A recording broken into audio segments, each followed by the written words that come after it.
Still figuring out life? Good. You're exactly where you're supposed to be. I'm Mary Choi Kelly, PhD, mom, leadership coach, and C-suite veteran with 30 years of helping leaders thrive. On this podcast, Fresh Out and Figuring It Out, we give young adults the mic so they can share their stories and everyone listening can understand who they truly are and what's on their minds. We're also showing the real side of young men, one that defies stereotypes, so that we can rewrite the story together and help every young adult, both men and women, grow into confident, compassionate leaders who know their worth and lead with heart. Follow the show. We're figuring it out together, one story at a time. Hello, everyone, and welcome back to Fresh Out and Figuring It Out. Today, I have a very special guest on the show, and it is my son, Conor. I'm really excited to have him join me because, as you heard in my first episode, this podcast was born from the love of my sons. And before we jump in, as a way of making a brief introduction, I just wanted to share a couple little tidbits and stories. And don't worry, Conor, nothing will be too embarrassing. Conor was born in Charlotte, North Carolina, so he's actually a Southern boy, if you can't tell. So we decided to give him a nice, strong Irish name since the Asian genes were so dominant. And that's how we decided on Conor James Kelly. And then we began to think, well, how's this going to play out? We've got this Asian-looking kid with this really Irish name. And if he grows up in the South, he's going to have this Southern accent. And we thought, oh my God, is this really going to mess him up? So that was part of our decision to moving back to California. And that story reminds me of another one that when I was pregnant with Conor, and remember, he's my first child. So I was, the mom that was freaked out about everything related to being a mom. And one of my friends at Bank of America, where I worked, said to me in his very charming Southern accent, Mary, you don't need to worry about anything because, it's kind of like when you make pancakes. The first pancake is always messed up. It's a little too runny or it sticks. It's just messed up. So no matter what you do, just remember it's going to be messed up. So don't worry. When he said this, I was just appalled. I didn't know what he was saying because I thought he was going to give me some real parenting advice or something. And so it took me a minute to figure out that he was just joking with me. And I did laugh, but I do think about that a lot. And I'm hoping that I didn't mess you up too badly, or I'm not continuing to mess you up too much. And the last quick thing about Conor is he was born a really big boy. He was 9 pounds, 14 ounces, and that was 3 weeks early.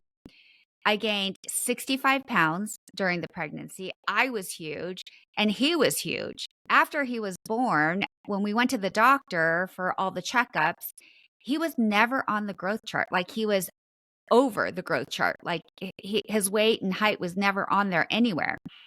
And one of the funniest things was that every year, starting at the age of 5, his age correlated to his shoe size. So I'm talking when he was 5, he was wearing an adult size 5 shoe. That continued until he was 13. When he was 6, his shoe size was 6. When he was 7, it was 7. It was really actually super funny. And he then, at 13, he was 13. And I think now you're 13 and a half, 14 or something like that? Yeah, I think I stopped at 13. Sometimes I'm 14, depending on the shoe. Okay, good. Well, I'm glad you're not a size 21. So anyway, with that size, he has really always been a gentle giant with the biggest, kindest heart. And I do think that is still true to this day. So with that, welcome, Conor, to the show. And thank you so much for being here and for being willing to share your story. Life is all about choices. So I begin every episode with a would you rather question. So I have one for you. Are you ready? Yes. Okay. Would you rather never be able to eat pizza again or only be able to eat pizza for the rest of your life? Um, I think I'd rather never be able to eat pizza again. Just because I think I can live without it. It's great and all, but I there's so many better foods to choose from than pizza in my opinion. Even though Okay. Even though we eat a lot of it at home. yes, even though we eat a lot of it at home. Okay, good. Thanks for that.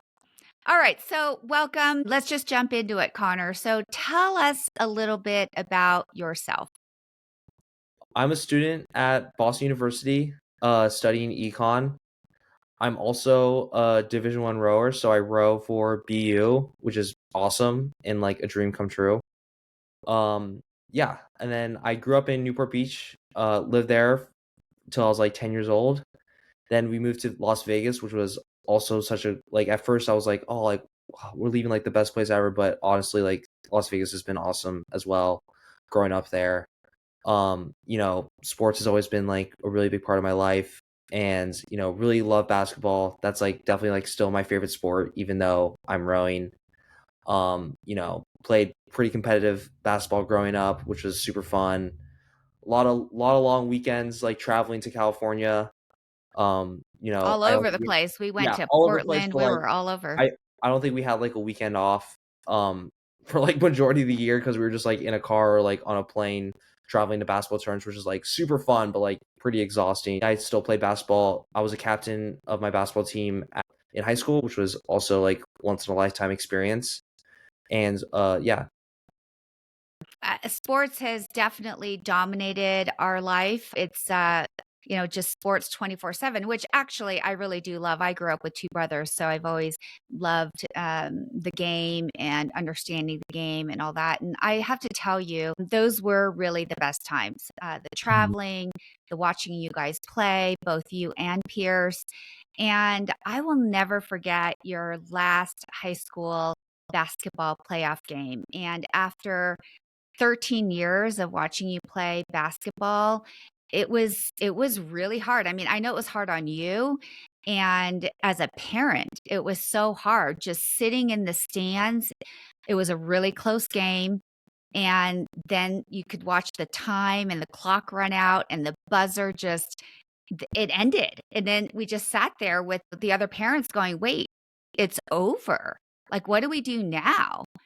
So tell me how that felt for you because it is such a big part of your life. Yeah, I mean, I think once it like sunk in like 10 minutes later and I was like, "Oh my god," like I realized like I'm never going to play basketball at a competitive level again. Like in any game that like I really cared about. Like I think high school basketball is important. So like I'm never playing like an important basketball game again. And it kind of just like once it sunk in, I was just like super emotional and just like almost like a piece of me.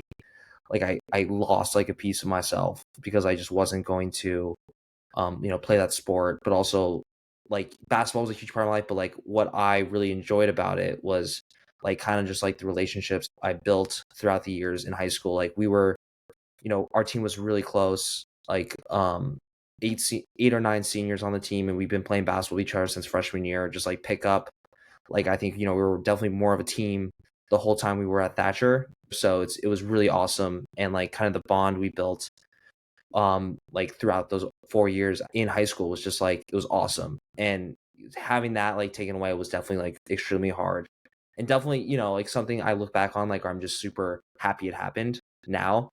And just like super, yeah, I'm just super glad like of all the experiences I've had with basketball and especially those years playing high school basketball. But it did really suck because I thought we were really good. So yeah. Yeah, it just kind of ends and it's over.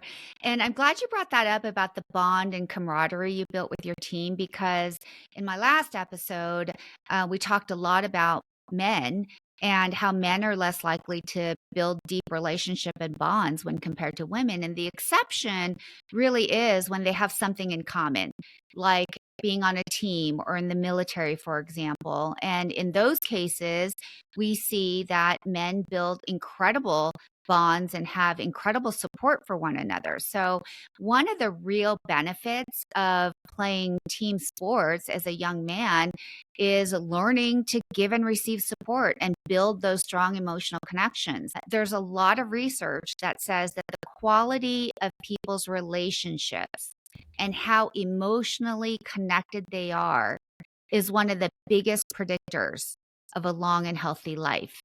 It's a message that I think is really important to, parents and men out there that listen to this show, to really understand, like, building those connections in whatever way that you can, whether it be sports or just a hobby or anything that you might have in common, is so much more important than the activity or whatever you might be doing. So I know that sports continues to play a really big role in your life. And as you were starting the college process, you made the decision that you didn't want to pursue playing sports at the collegiate level. So Yeah, I mean, like, just I thought, like, when I was applying to colleges, like, like, "Oh, like, I'm not really good." Like, I don't think I think I could maybe play D3, like, I would ride the bench for all my years, and maybe, like, my senior year, I could be, like, a influential player, but I kinda made a decision that wasn't, like, the path I wanna go down. I was just like, I'm just gonna apply to schools, but then I quickly realized after I graduated during that summer that, like, I kinda need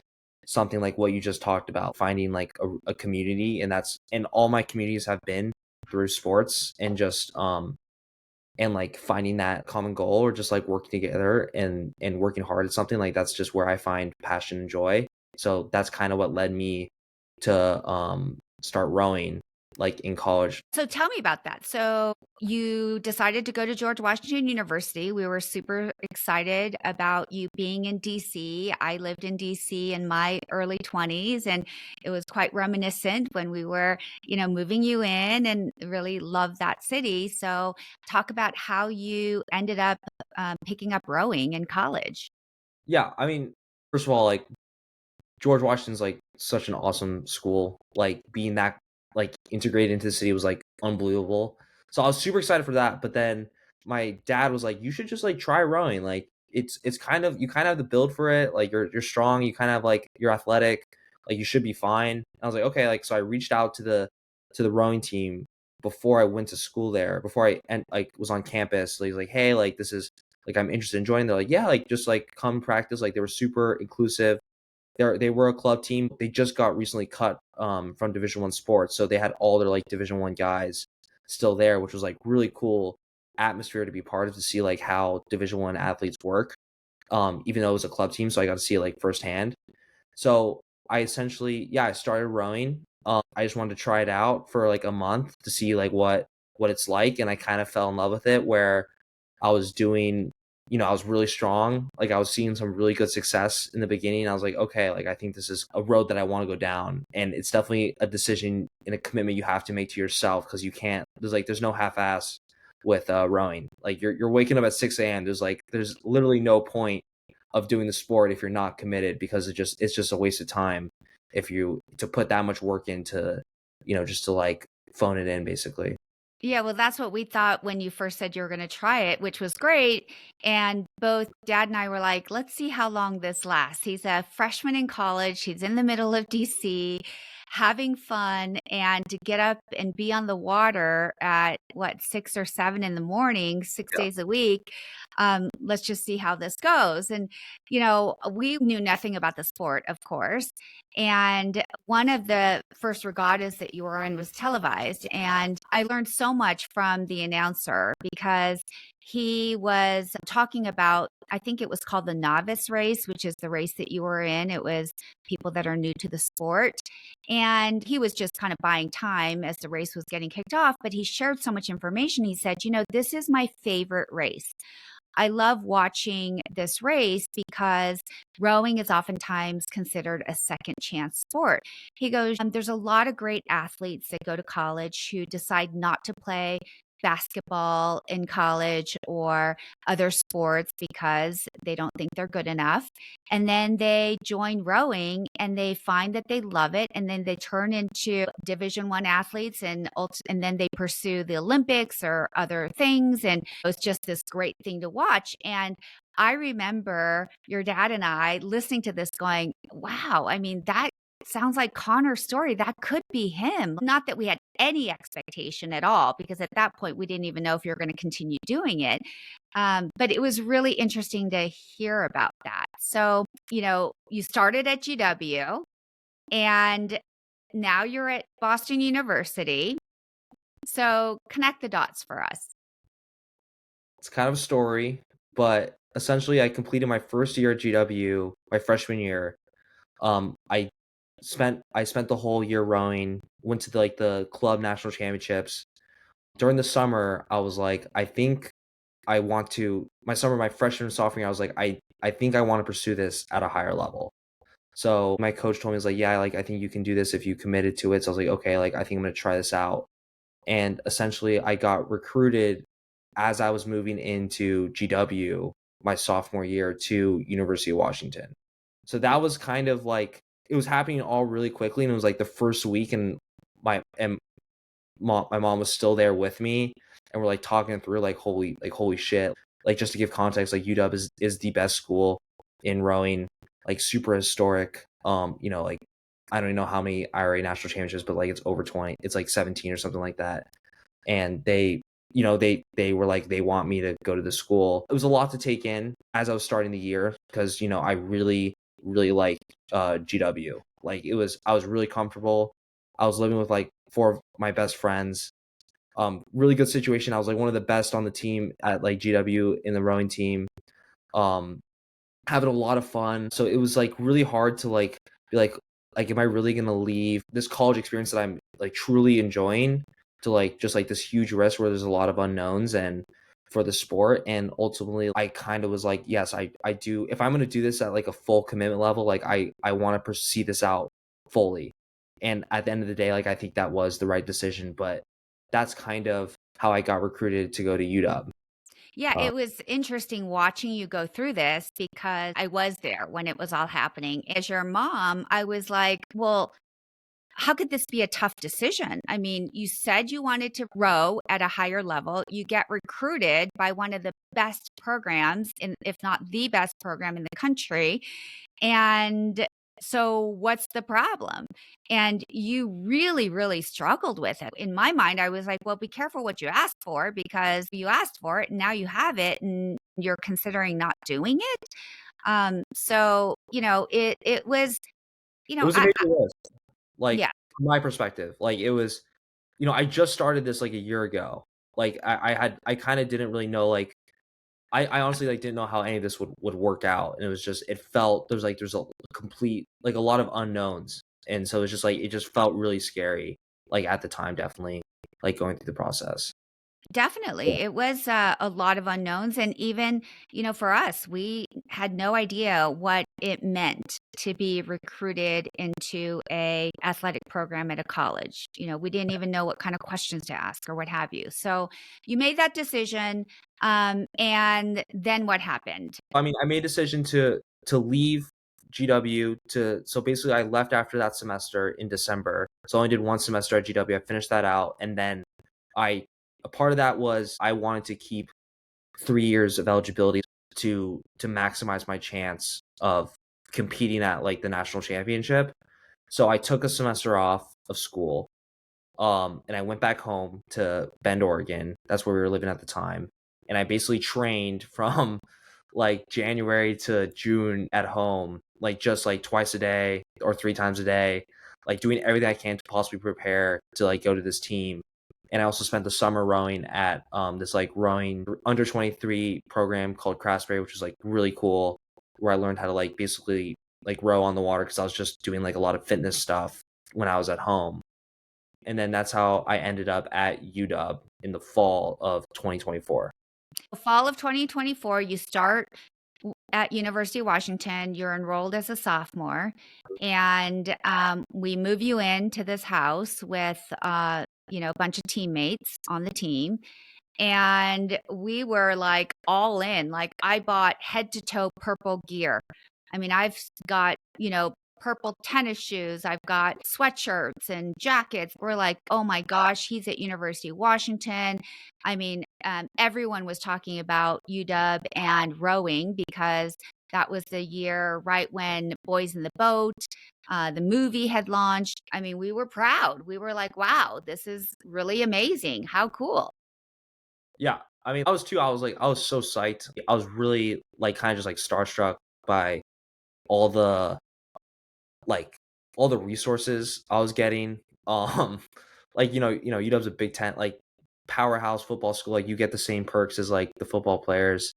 Athlete dining hall, all that like fun stuff. And I was like, yeah, I was just super excited to like meet everyone and also just be part of a team that's like such a high caliber. I also knew that was like the situation I was going into, so it was a little nerve wracking, but like that was what I got thrown into. And then what happened next was, there's like everyone on the team has to go throughout like the trial period, just to make sure like the athletes are still staying fit and not like slacking off basically. And yeah, and I didn't really know about it, and I ended up not doing so well on some of the stuff that I needed to do to perform to stay on the team, and ultimately got cut, which was like definitely really hard, just going from like some of like the like feeling like I'm like on top of the world to then like not to like seeing what I have access to and like how like what caliber athlete I could become to then like not having access to it all like kind of taken away was definitely something that I really struggled with. And it was really, yeah, it was just really hard. This all happened within like the first like 3 weeks of being on campus, which was like definitely like the most stressful time of my life. Well, Yeah. and I know that this is hard to talk about because it was such an emotional time. I'd like to go in a little deeper, right? Because I remember the phone calls. You called me and were like, "Mom, all my roommates are talking about who's going to get cut." And I'm like, "What are you talking about? I mean, you just moved across the country and they recruited you. They wanted you to join the team. They know exactly where you are in terms of, your skill level.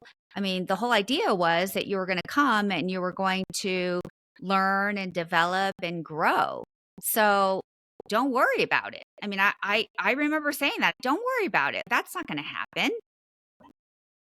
Yeah, I mean, yeah, I mean, I thought so too, but I mean, that's what my roommates were telling me. But then it was just a really sucky situation. I mean, to be honest, like it was just they were really good. I couldn't believe it was happening, but like I ultimately like respected their decision, but it was really hard. Like, I mean, I was like kind of like freaking out like constantly, those like 2.5 weeks because I didn't know where I stood and I wasn't exactly performing on the stuff that I needed to do, but also like they knew that I was gonna have some struggles just because I was so new to the sport. But yeah, essentially like, after I did everything I could, like I think I worked really hard, like not just during those 2 weeks, but like from like January of that whole year to then like October, like everything I was doing was to be part of that team. And then like having and yeah, everything kind of just got taken away. And really like I had a really hard time like I kind of struggled like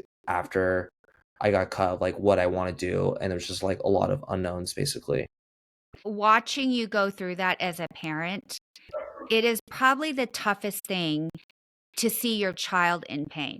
And it was the first time in my life where I felt completely helpless. When your kids are younger, if they have a problem or an issue, most of the time you can sort it out. You can figure it out and you can really help them. In this situation, there was nothing I could do. And quite honestly, both dad and I spent a lot of time reflecting on ourselves too, saying, wait, what could we have done? Did we make a mistake? Should we have asked better questions? Should we have said, maybe don't do this? And I had to go through my own process. And I have to tell you that even if someone would have told me, because we didn't know about this, but if someone would have told me there's a possibility that he may not make the team, honestly, I would have told you to go for it because in life, you have to go for it.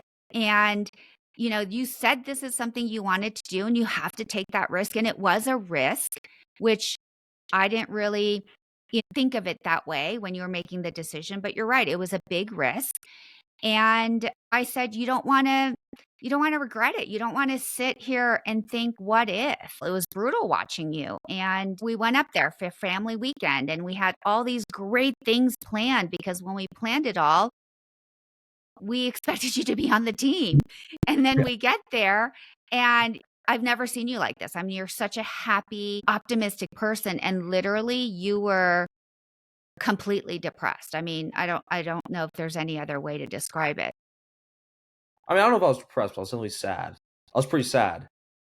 Yes, you were visibly sad and just you didn't wanna really even talk to us, really. You were pretty down in the dumps. Yeah. Yeah. It was really hard because I think we talked a lot just about, like, my next steps and, like, how, I mean, I was just, like, I got myself so hyped up to, like, go there, and, like, it didn't help that, like, they're doing all this promotion with, like, Boys in the Boat. They, like, won the national championship, and I'm like, "Oh my god, like, I'm gonna be on part of this team." And I'm also, like, living with, like, all the guys on the team and, like, being on a completely different schedule than they were now, and, like, just being, like, home, like, the only one at home, like, when they're all at practice was definitely, like, just like, I just saw it every single day. Like, I couldn't really escape it, which was, like, just super hard, like, on myself just to, like, keep myself going. And, I mean, it was, yeah. I mean, like, even, like, going to class, like, I just transferred, like, I didn't really know anyone. I felt like I feel like the best analogy, like, I could think of is just, like, I felt like a lost, like, puppy that, like, just lost its owner. Where, like, I'm, like, walking around campus, I don't really know where to go, like, I don't know what to do.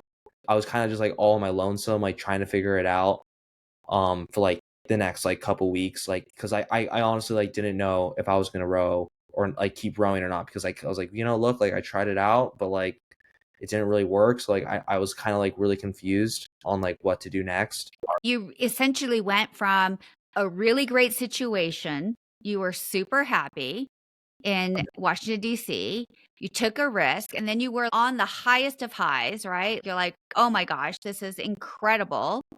And then you were immediately thrown into probably the lowest low you've ever felt so far in your life. Yeah, yeah. I think a lot of people were just, like, not jokingly, but also, like, kinda doubted this situation. They talked to me like, "Is this really, like, the best, like, idea? Like, you're probably gonna be on, like, the bottom of the team." Like, they weren't even thinking about, like, getting cut, but then, like, all of a sudden, like, all those things that they were talking about, like, came true about, like, the situation I was gonna be in. So, yeah. Oh, Um so you mean before you made the decision, kind of what people were saying to you about Yeah. making this move? Is this really gonna happen? Do you really think you can do that? We get that all the time, all of us, in every situation. There's always the naysayers is what I call them. You're not really good enough, or is that really gonna work out for you? And I'm sorry to say that that's gonna continue to happen. When you try to push yourself and do something and take a risk, there's always going to be people that are saying that, hey, I don't think that's a great idea. Now, sometimes it's good to listen to it, and other times it's not as helpful. I think where you're trying to go with that is when it actually did come true, some of the points that people were making. Now you're thinking, what? I was thinking, like, they were right. Like, I'm just, like, a complete idiot. Like, I was like, "Oh, like, how, like, naive of me of, like, to think that I could actually do this." The initial reaction, definitely. That was, like, definitely something that I, like, struggled with a lot. I mean, I couldn't even, like, really communicate it with, like, some of my closest friends, for, like, a long time. And some of them I didn't even tell just because, like, I just didn't wanna, like, deal with, like, all the questions, for, like, kind of, like, way too late until I transferred to BU. But that was kind of my, like, way. I just didn't wanna talk about it, like, basically, like, with all of my, like, closest friends, which was, like, kinda sucky. But yeah. Yeah, because then you'd have to relive it, right? And I think I remember you saying that you were just really embarrassed that you had made this decision, that people were essentially right and you maybe shouldn't have done it, and it was hard for you to hear it at the time, and I think maybe now you can probably see it, and I was trying to tell you that you're better off today than you were yesterday in any scenario. If you decide to stay at University of Washington and not pursue any athletics or rowing, you're better off today. It doesn't feel good, but you are. If you decide to pursue it, you could try out next year and things will probably be different because you're going to put the time and effort into it. Or you could always try to transfer. So those were kind of the options. And so tell us what you kind of went through from the moment where you were crushed and told that you're no longer part of the team to, again, how you ended up where you are today. Yeah. So like after like a week, I was like, you know what, like I still want to row. Like I was like, I still believe in myself. It didn't feel like it, but I still really wanted to do this. Like even if it was like just to keep trying it out and like honestly just to stay fit. And I reached out to like a local club, in Seattle and started training there. This coach is like awesome, like super accommodating, and it's like kind of like a high performance like club, which was like exactly what I needed to like get better in the sport. And I kind of like forced myself to do it every day, like to get on a schedule, like be consistent. I was still like dealing with like a lot of the emotions, but I was still like, showing up, being really consistent with like the work I was doing. And with that, I started seeing like really good results. Results like of like my fitness, like my technique was improving. Like I clearly was like I was enjoying myself more. I kind of found a community like with like the club I was at. Really I started like really getting back in the swing of things. Like it kind of took like a little while, like a month I would say. But after that, like I was still like sometimes like it was hard to navigate every day, but I was still feeling like pretty good. And ultimately like there was I the signs of me like rowing well, the fitness I gained over those like 2-month period, I essentially was like, okay, I think I can transfer to another school and be really competitive, a really competitive athlete for like other teams. So I made the decision to enter the transfer portal like December 1st is like that's like the rules. I basically emailed like every school just to get feedback. And essentially every school like responded to me saying like we would love to have you. Like can you hop on a call? Like it was really positive, super rewarding, and like I was just like I couldn't believe it cuz like this whole time I thought I was like dog shit at rowing, and it was definitely really cool to see that like that hard work and that consistency, and I stuck with it. Like that was like the biggest like learning moment is like I was pretty sad, but like that didn't stop me from like continuing to do the things that I wanted to do. You said something really important early on, which is you just got up and did it. Yeah. I talk to people about motivation. Motivation isn't something that just comes up and pushes you out of bed. You create motivation. You have to just start. People that do things that are hard don't wake up every day and go, oh my God, I can't wait to go do this really hard thing. It comes because you start, you do it, and then you get momentum, and then you become motivated, and then you do it again. And it was really, really great to see you pull yourself out of it. And I give you 100% of the credit on all of this. You did this all on your own. We didn't know how to help you and navigate. We were definitely there to do whatever we could to support you, but this was your initiative and what you wanted to do and how you pursued it. Yeah, I mean like I kind of made the decision. I was like I really wanted to grow. Like that was like I really wanted to compete that year. So that's kind of like in the back of my mind, like I don't want to waste any more time if I'm really going to continue this to just like to wait a whole nother year to just to be training. Like I wanted to have that collegiate athletic experience in rowing, and that's why I want to transfer mid-year to another school so I can row in the national championship. And ultimately I was like deciding between some schools, and I ultimately like landed on BU, which was like the best option like for me. It's great academic school, but also like the rowing team was like one of the top tier rowing programs in the country as well. Like kind of checked off like all the boxes of my situation, and it was really busy like Christmas break, but it was super rewarding to seeing like that like what you just said, like creating my own success was like something I don't think I've ever done before at that, like just completely on my own. So tell me about what you learned. I mean, there's so many lessons that I see in what you went through, and it's going to serve you well. It already has served you well. Unfortunately, you had to go through a lot of things that most people experience over time, and it happened in a very short period of time. But when you reflect on it, which I'm sure you have, what are some of the big lessons that you've learned? I think I think one there's a lot, but some of them that I really am proud of that I learned was of the athletes that got cut at UW, I think I was the only one that kept training.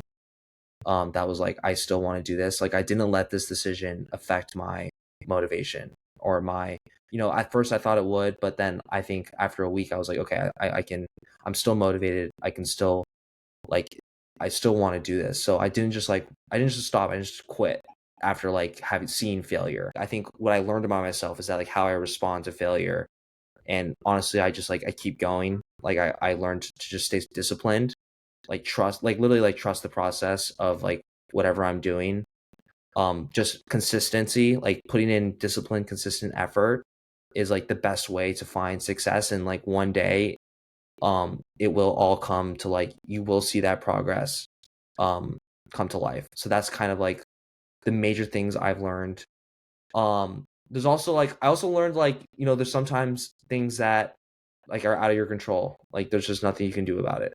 Um, and Yeah, I think, like the fact that you've only been rowing for 1 year. There was yeah, nothing you could do about that, and you yeah, were yeah, competing with people that have done it their whole life. yeah, I did everything I could. Like I took the time off from school. Like I literally stopped going to school and then trained, went to like the program that I needed to go to train, like put on all that effort. Like I think there was just nothing I could have done. Like I did everything I could. Like there was just like, I think I can live with myself with how the result happened today, because it's just obviously I'm really happy now, but also, you know, like it is what it is. Like that, like sometimes that's just how it goes. And that's super important that if you can, at the end of the day, regardless what the situation is, and like I said, you are going to face other challenges like this in your life. And if you can look back and say, I did everything that I could, Yeah. you got to feel good about it. Yeah. And yeah, I mean, yeah, I do feel good about it now. Like, and then I would say, something else that I learned throughout this whole thing was like, especially what I applied like pretty pretty actively when I was getting recruited again, was like asking the right questions and like making sure like these are like really thought out like decisions. Like even though I only had like a couple weeks to decide like what I wanted to do, I think like I mean, you remember like we went through some pretty like serious brainstorming, like pro cons, like just constant conversations of like what I want, like not just in like sports or like rowing, but like out of the schools, the programs, like really doing like extensive research and just like in making sure like I'm going to a situation where I am going to be supported and there's no question about it. And that's kind of something else I learned was like, you got to ask those questions like when something that's like super important to you, like you got to be able to um you have to ask those questions. You can't just like let it hang. Yeah. Yeah, I think that's absolutely right. So, I'd like to kind of have you walk through a day in your life as a student athlete. And before you do that, though, I'd like you to kind of tell everybody a little bit about the sport of rowing because most people probably don't know anything about it. If we're talking about basketball, most people have seen a game, whether it's on TV or played it on the playground or what have you. But rowing, you know, many people probably don't even know what it is. So, describe the sport a little bit. And when you describe it, you know, tell us what you love about it. What made you kind of really continue to make all the sacrifices and you continue to make them today? So, why is it worth it for you? Okay. So rowing, it's a very niche sport. It's basically you're in boats on the water, 8-man boats with one person steering, which is called a coxswain, who's like 130 pound like man or woman, and you essentially race two kilometers. So that's like the racing circuit you do in the spring. So it's 8-man boats, and you basically just race all these different schools in the area. Like we race Brown, Northeastern, um, and then like all the other like Harvard, like Ivies, like stuff like that. So that's kind of like what the sport is. But the reason I do it every day, like I think why I fell in love with it so much in the beginning is because it's extremely linear. The progress you put in is like exactly what you're going to see when you get like what you get out of it. So like for example, if you put more time in, you're going to get faster. Like in terms of fitness, like on the erg machine, that's like kind of the land device that we use to like for fitness. But like even like on the water, like with if you make certain changes, like you're going to be put into the highest boat possible. And also I should mention in rowing, like there's the teams are like my BU's team is like 45 people. So there's like there's different boats. There's like the first boat, the second boat, third boat, fourth boat. So you're trying to get your best 8 guys into the first varsity, and then it falls down from there. Tell everyone a little more about what makes a successful boat because it is a team sport. And many people talk about it as the ultimate team sport because you have 8 people, big guys. You're 6'3", and you're probably one of the smaller people on the team. So big guys and this tiny boat, like a skinny little thing. And you're rowing 2K. So what does it take to be a successful boat? Well, first, everyone must have like really good fitness. That's the first step.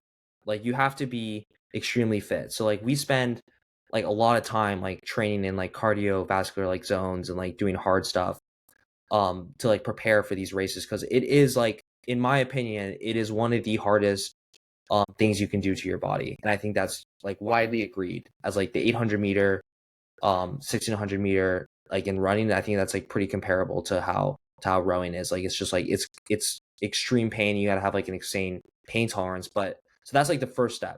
Second step in the boat, like everyone has to be doing the same exact thing every single time in order for a boat to be successful.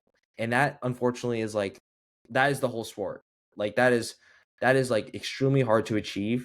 But I will say like when it does happen, it's like one of the most like insane feelings like ever. Like cuz these boats are like built to just like cut through water, and it's awesome. And so that's essentially what you're achieving, and that's what makes a great boat is is how can we all do the same thing for 6 minutes. And it's and you're basically working towards that the whole year. So it's really meticulous. Like it's a super long process, but that's kind of why I find it like so rewarding is because like when you do get it right, like it doesn't just like click instantly. Like it takes months to develop these like little like nuances to make the boat go literally like a tenth of a second faster. So it's just like so it's just like the margins are extremely like Small. small. That's why I like the sport, but like that's ultimately like what makes a crew good is like how can you achieve that? And but you're doing that, like how can we all do the same thing, but you're also like dying in the inside. Like you're literally like you're pulling your brains out to like do anything you can to win. Just there's a lot of fitness. The most educational for me was just reading the book, The Boys in the Boat. I mean, it's a great, inspiring story. And it talks a lot about what it really takes, what it really means to get everybody in the boat in sync and in flow and kind of performing at that level. So it's highly recommended to anyone that's interested in not rowing particularly, but just a great book and a great story. So tell me about what a day in your life looks like. Okay, so I guess I'll start the night before. Like let's just say it's Sunday. I'll probably go to bed around like 9:30, 10, and I have to wake up at like around 5:10 for morning practice because the morning practice starts at 6:15. So I practice from 6:15 to like 9. It's on the water, like we're doing some sort of workout, and then I go to class. Probably have like I have like 2 to 3 classes each day. So I do that in the middle of the day, and then I do a second workout in the afternoon, which is either like on my own, like just to build fitness, or we were at the boathouse again, with where we were like from like 4 to 6. So that's essentially like a day in a life, but we also lift twice a week, like Tuesday, Friday. So from Monday to Saturday, we have a morning session, and then 4 days a week we have a second session. So it's a lot. It's definitely it's a full-time job. Like it's definitely a commitment um that you have to be willing to do and like really love, because you're spend a lot of your time doing it. Like I mean, like after this, I'm literally going to go to the boathouse and go on the bike for 75 minutes. And Yeah. then waking up and doing the same thing all over again, right? So you go to bed early, you wake up early, you work out, you get something to eat, you go to class, you work out again, you eat, you do your homework, and then you go to bed. Not Yeah. a lot of time for extracurricular activities. So, how do you feel about that? Because I'm doing something that I really enjoy, and like it's actually the best. Rowing in the mornings, as people will probably be like, I can't do it, like it's like 6 a.m. Like I'm waking up at 5 a.m. every morning. It truly is like at 6:15 in the morning, like it is the best part of my day. Like showing up like with my teammates, like it's so much fun. Like it's like the whole like it's just everyone's in a positive attitude, even like when it's like, in Boston, like it gets pretty fucking cold. Like especially early spring, like it's like 20 degrees, but it truly is like the best part of my day to row, like how we can get better as a squad, like all this stuff. Like that's kind of how what motivates me. But we also like to, I mean, we also have a pretty fun time as a team, like on the weekends, like on especially on Saturdays, like when we can. So it's just like that's kind of why I do it. Ultimately, you're in it together. I mean, that's Yeah. what I'm hearing from you, right? Like, even though it's 6 o'clock in the morning, you're all showing up for each other. You know that you're all there for one another, because it is a team sport, and everyone that's there understands that if one person isn't on the same page, if one person doesn't have the same level of commitment, then the boat's not going to be fast. And ultimately, if you want to perform and win, that's what you're trying to do. I love the way you described it, that you're all there. You're really psyched and happy to be there because you're there together and you know that you all have a common goal. Yeah, exactly. So, what advice would you give to anybody that is currently thinking about athletics at the collegiate level? What's your advice? I mean, first off, like you have to have fun. Like if you're not having fun in high school and you want to like go play sports in college, like you're just not gonna have a good college experience. Like that's the most important part. Like I think first, like if you're forget about recruiting or like what sport you're playing in high school, like you have to have fun. And that should be the first step. And then second, you just gotta, I think if you are going to college or you're getting recruited and you want to play sports, like you're gonna lose like a lot. I mean, I went from like in high school in basketball, like I mean, I know it's like not the same, like we're playing a pretty low division, but like we only lost like 3 games my senior year. And now like in collegiate sports, it's you're gonna get used to losing. Like that's kind of like the biggest advice I would give is like you're gonna be losing a lot in your team, like when just in the rankings of your team, like you're not going to be the top guy anymore. Like how are you going to deal with that? Like that's something that's like super huge, like mentally, like how to be mentally strong, and like how you can like what can you do to be better every day and like beat that guy that you want to beat. And you also like you're going to be losing a lot in general to other teams, so it's just like and how you deal with that. You're going from a small pond to a much bigger pond. I think that's a great point. When you say that you're going to be losing, it's not just your team's losing, like you personally. You're not the captain and the MVP anymore. You are surrounded by 50 other guys that were the captain and MVPs, and in many cases, Olympians and other things, right? Yeah. So, it's humbling. Yes, definitely. And the only way to get better is to be surrounded by people that are better than you. Yeah, So it exactly. You don't want to be you never want to be the best, but you're trying to be the best. Yeah. yeah, it definitely pushes you. So great. Now, I'd love to get your thoughts on what you've learned from being a student athlete and how do you think it helps you in your future? Okay. Yeah. I mean, I think some of the biggest things are I've learned how to be open to getting feedback and taking feedback.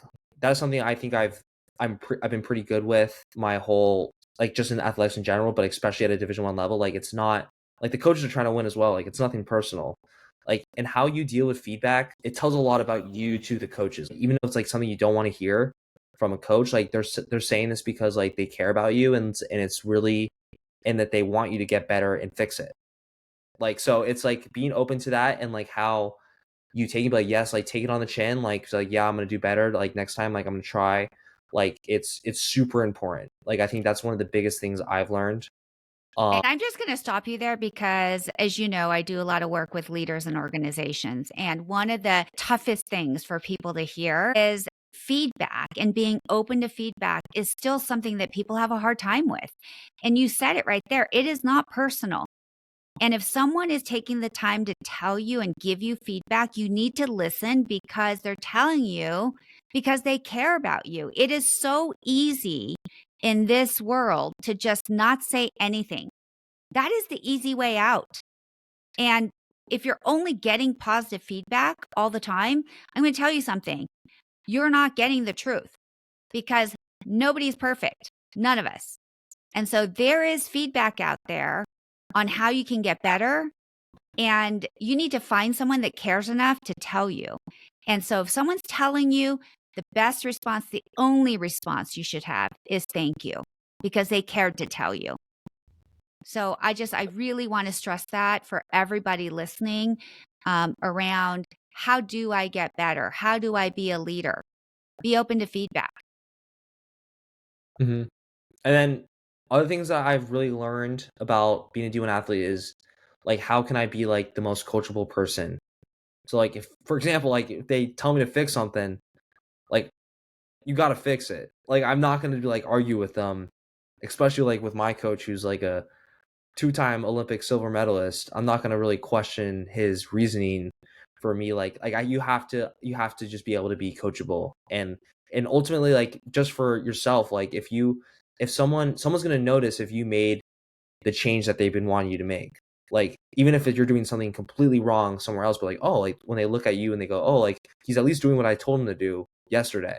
You're proving to the coaches and to yourself that you are moldable and that you can take advice and that they can trust you.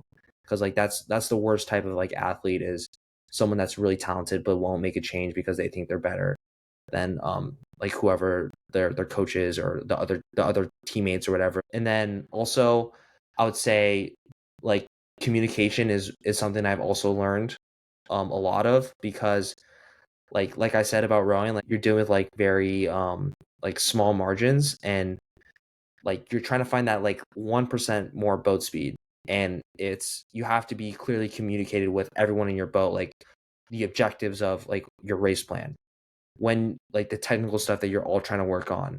Like if not everyone's on the same page, like it's just going to be out of sync and it's not going to be what you want it to be. So like making sure that everyone is like, even the coach as well, like clearly communicate to all of us that like what we are trying to achieve makes it so much easier to perform. I think the most obvious answer is like time management. Like I kind of don't have a lot of time to like do stuff, and I've gotten good of like how to like do what's most important. Like one thing, Prioritize. prioritize certain things.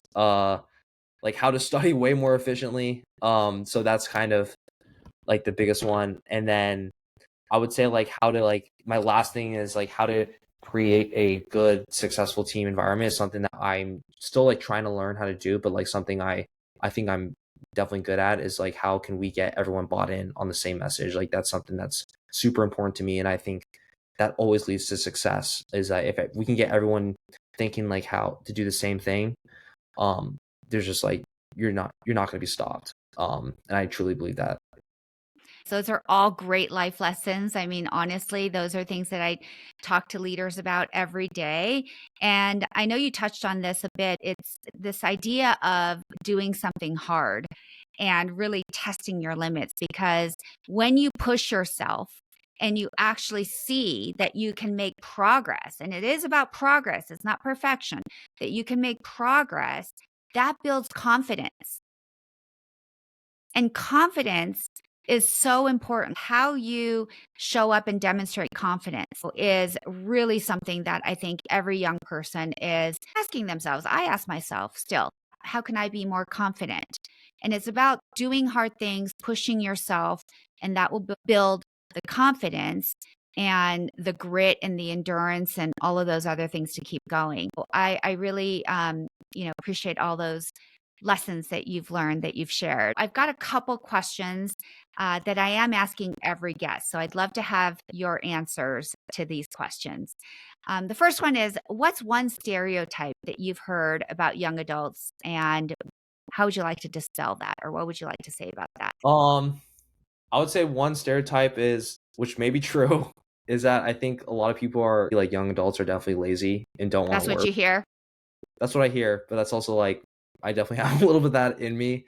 Um, so like I think, but like that being said though, like things I'm really passionate about, the things that I like to do, like I will spend a lot of time doing them. Like I'm very obsessive in that sense. But other things I don't care about, like it's really hard for me to like find the motivation to do certain things. But I would say like definitely like young adults are definitely lazy, but like I don't think that's completely true. Just but it's it's a stereotype. So the perception is that young adults are lazy and don't want to work, and who really wants to work, right? But if you're passionate about something, it's something that you'll be putting the time and effort Yeah, into. exactly. Yeah. All right, good. How about what are the three most important things that you look for when you consider a job or a company or a career, something that you're going to have to do in the near future? Well, as I'm doing it right now, I would say like location is like definitely something I'm looking into that's important to me. Traveling, like having the opportunity to like travel to different places like in the world would be really cool with a job. Like just having access to doing that would be sweet. Like to just have like to build those like life experiences like through like a job you have. And then working in a team environment would also be like is something that's like super important to me because I just think I thrive in that environment and I am very useful. Like I think that's like one of my biggest strengths is like how to get like a team to work together and like push through goals. And then obviously also like one more thing that I want to say is like that's important to me is I just want to learn how can I just get as much information as possible about whatever job I'm doing. It's just like how can I take all that information and then apply it to something that like maybe I find a passion for when I'm older. Great. The best way to do it is to get exposure. And what about these questions? What do you think it means to be a man? I think it means to be like you have to like provide to like step up for your like to prove to yourself, like step up like in that type of sense. Um like if you're in a relationship or just in general, like take on risk and take on sacrifices. I think sacrifices definitely have to be made. Um and yeah, I mean I think also like at a certain point, like people become men and they have to take like they have to accept certain responsibilities and life it gets a little bit more serious. So I don't know when that is, but I feel like everyone definitely might have that moment. Going from like obviously everyone's like going from like a boy to a man. Like I became a man today. Like I feel like that's definitely something people say. Let me know when that happens. Yeah, it won't be for a long time. Okay. All right. So, what do you think it means to be masculine? Um, I think it just means to be assertive, like share, like make sure your opinions heard. Like be powerful. Um, I mean, like in it, like yeah, show yourself as like an alpha, or like when just like putting yourself out there, like maybe when you don't really need to be putting yourself out there that much. When I think of that word, like I think of like just like super people that are just like overdoing it for no reason. Hyper. Okay. Yes. How would you describe yourself? I think I describe myself as first off like kind, compassionate. I'm also like super competitive. I think that's like kind of what drives me in a lot of sports and just like a lot of activities I do. Um, and then also I think I sometimes to a fault, like I care a lot about others. Um, I think that's important, but it also is definitely a weakness. As I sometimes care more about others than my own self, which is something I'm trying to work on. All right. So, that leads me to another question. What does supporting other men look like, in your opinion? I believe it means like checking in on people, like your close friends. Like, don't be scared to ask like hard questions or have honest conversations about like how your friends doing or just like checking in on people. Like it doesn't have to be like you don't have to like expose your like deepest darkest secrets, but just checking in on what is going on, because I think like I feel like with a lot with like at least with my closest friends, like we can go a whole trip without having a serious conversation, which is totally awesome and fun. But like sometimes it is good to like check in every once in a while. So that's kind of like the biggest thing I would say. All right, good. I know that you do a lot of mentoring with Oh yeah. within the program, so maybe you could talk about that. I just became a mentor this year. So I'm now a mentor to a freshman, which is a really cool opportunity for me just to like improve my mentoring skills, but also like, it's also just good to like have that relationship for someone that's younger, so that they feel comfortable to reach out, and like if they have any questions, like, or just like have or seeking advice, or just like honestly just like checking in on them, like um once a month is like is super is it's really valuable. And I think everyone kind of needs someone to be their mentor. So I think it's something that people should be finding, and it's really cool that our team has like a mentor program in it. But like in terms of just having mentors in general is like I believe is super important. And then, what would you like to see change about the story about men? Um, I would say I would say congratulating each other maybe more is something that like just like I think what I've heard is like sometimes I feel like my friend group does a really good job actually of like being really happy for like their successes.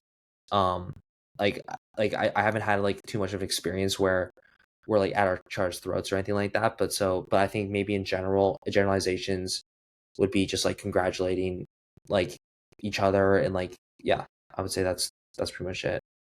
I just want to say thank you for being here, for being Thank you. so open and honest, and really appreciate everything, and obviously love you very much. Thanks, Connor. Yes. I love you too. Thanks. All right, bye. Bye. Thanks for listening to this episode, and now it's your turn. Take what you heard today and put it into action. Share this episode with a friend who's figuring life out too. And let's build a generation of leaders who lead with heart. Follow the show, leave a review, and connect with me on social so we can keep figuring it out together. See you next time.